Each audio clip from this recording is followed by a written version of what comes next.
reaching for what I believe in, and I must never stop rising, rising, rising. Never stop rising, rising. Alright, what's happening, people? Alright, what's happening? My name is Unique Creation. Welcome back to the Hustle series. And I have something very important to share with you. This one actually goes back to my first solo project, Problem Solution. The first track I called Restless. I quoted a scripture on there because it really stood out to me. And it's Proverbs 13:4. The soul of the sluggard craves or gets nothing, but the soul of the diligent is richly supplied. Actually, let me say that again because I missed some words out. The soul of the sluggard craves and gets nothing, while the soul of the diligent is richly supplied. Now, what's a sluggard? What's a sluggard? A sluggard is someone who, have you heard of the term sluggish? Someone who's not really trying. Someone who's kind of lazing about. Someone who's too much of a couch potato for their own good. When you have a sluggard soul, it just means you're having a lazy soul, or a soul that's not really trying. But it's saying it craves and gets nothing. And that goes deep, because a couch potato may want stuff, may crave things like a better way of living. But in order to do that, you have to get off your backside and go get stuff done. But he craves stuff, but because he's got a sluggish soul, he doesn't do much about it. So he craves it and never receives it. And then it says, while the soul of the diligent is richly supplied. The soul of the diligent is richly supplied, because when you're diligent in something, it means you're committed, it means you're up and running, it means you get up to actually do something about what you want. Now, the reason why I want to talk about this is, it's easy to overlook the important little things in life. You know, when I was in school, there was a question a teacher asked about, why do you want a job?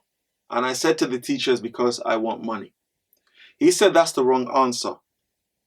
To be honest, even now, the reason why I do a job is for money. I don't do it for anything else. But thinking back, I think I know what it means. I think it was trying to get me to think more about purpose.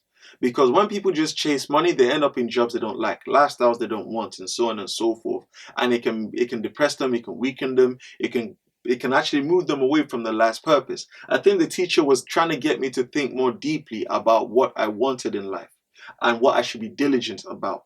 It's not just about being diligent about chasing paper till you have loads of cake and stuff. It's about being diligent about having something purposeful in your life. I think that's why he didn't want me to think so much about money, or saying that a job is just something. Think about it. In a job, you are spending the best time of your day for 5 days out of the week, sometimes more, in a place, and you're told when to eat, how many days you get on holiday. You don't choose that for yourself. They tell you how what's the maximum you can take a break on, when you should come to work and when you should leave, how long you can go on holiday for, all these things. And you have to think about the fact that you're committing most of your life to this. Now, I don't know if these statistics are true, but I think it might be close. Somebody said in an interview that people doing a 9 to 5 all their lives, when you add up the hours, it's equivalent to a life sentence. I'll check the numbers, but I'd ask you to check it too. But it really made me think, even if it's not a life sentence like a prison sentence, that's still a lot of hours in your life you're putting into something that you don't enjoy for money. Think about it. Money goes, money is missed.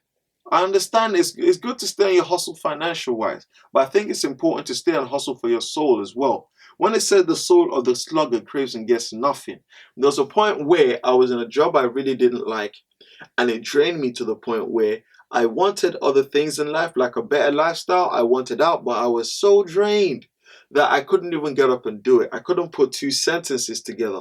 I started stuttering when I tried to say a sentence. I actually couldn't put words together, you see, still there, without stuttering. And that's because I'd put myself in a place where I was chasing money so wrong. This is the wrong hustle, by the way. I was chasing money so long that I was ignoring what it was doing to me. If you're chasing money to your own detriment, for no good reason, because there are good reasons out there, for no real good reason, then you really need to think about your hustle again.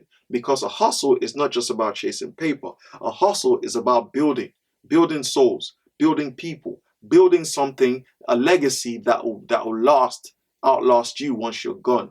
Most people hustle for 9 to 5 and then die, and then they're forgotten by their own grandkids. How many people know who their great-grandparents are? Do you even know their name? Have you thought about it? Who's your great-grandfather?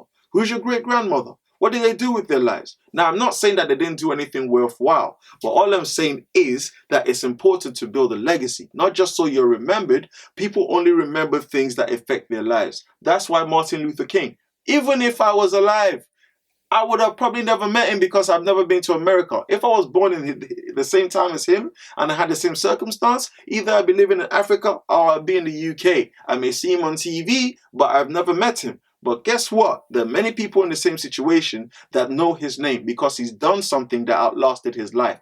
He had a whole different type of hustle, and that was to free people that were in a bad situation, to create equality, to create awareness of what was going on in a way most people wouldn't be brave enough to do, but he still tried to do it. He was on the next type of hustle. So he did not have a sluggard soul. He was very diligent in what he did. And there are many people out there that have passed away, that have gone even before we were alive, but because of the things they did in the past, they laid out a legacy that's still blessing people today. That is a hustle too. Paul, that wrote the book of Acts and all that stuff, he was on a hustle as well. Yeah, Paul was on a mad hustle. Think about it. Peter, Joshua, Abraham. When you go back, a lot of these guys were on the next type of hustle. But because of the things they did, because of the groundwork that they laid, is blessing many people today.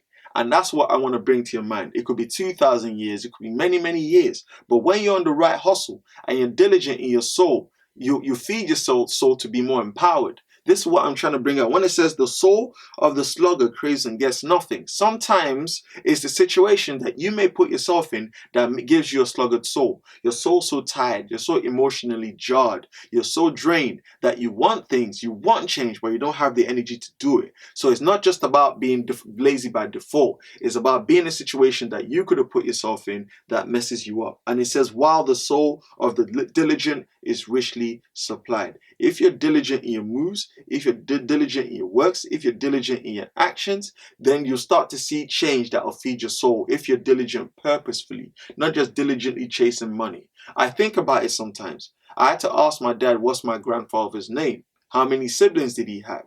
What did he do? Turns out my man was a head teacher. I recently just found out that I'm a 4th generation Christian.